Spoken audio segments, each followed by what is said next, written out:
EU chief. Russia could be cut off from markets, tech goods. A top European Union official says Russia would have its access to financial markets and high-tech goods limited under Western sanctions being prepared in case it attacks Ukraine.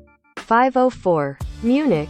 Moscow would have its access to financial markets and high-tech goods limited under Western sanctions being prepared in case Russia attacks Ukraine, a top European Union official said Saturday.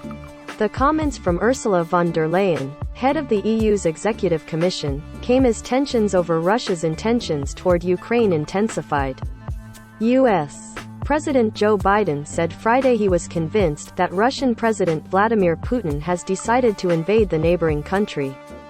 The Kremlin's dangerous thinking, which comes straight out of a dark past, may cost Russia a prosperous future, von der Leyen said Saturday during the annual Munich Security Conference, where U.S. Vice President Kamala Harris also spoke. Von der Leyen said the EU's executive arm has developed a robust and comprehensive package of possible financial sanctions against Russia with the US, UK and Canada. In case that Russia strikes, we will limit the access to financial markets for the Russian economy and impose export controls that will stop the possibility for Russia to modernize and diversify its economy, she added.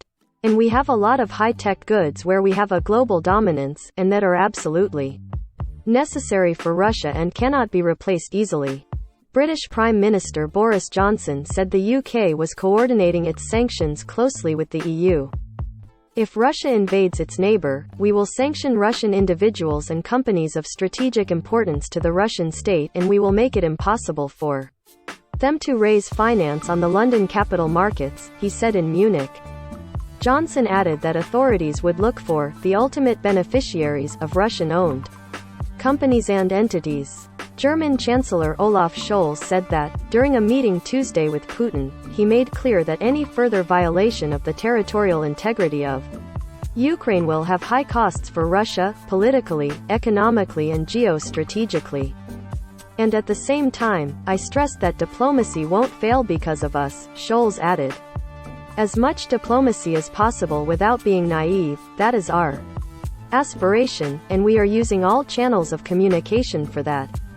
Western leaders so far have not specified what precise Russian action would trigger sanctions. A French official who wasn't authorized to be publicly named spoke on condition of anonymity after Biden conferred with several counterparts on Friday, said they were talking about an invasion of territory currently under control of the government in Kiev.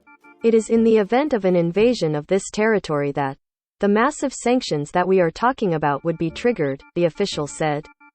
Parts of eastern Ukraine are under the control of pro-Russia separatists who have been fighting Ukrainian forces since 2014, the year Russia that annexed Ukraine's Crimean Peninsula. German Foreign Minister Annalena Baerbock, asked what Russian actions would trigger sanctions, didn't offer any details after a meeting in Munich with her counterparts from the Group of 7 industrial powers and Ukraine.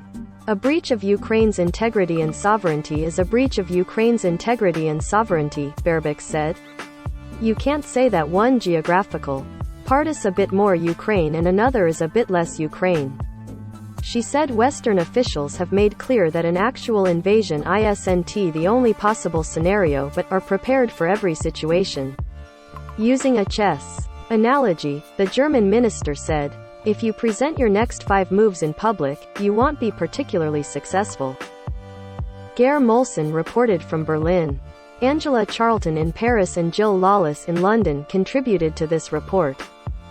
Follow AP's coverage of Russia-Ukraine tensions at https://apnews.com/hub/Russia-Ukraine.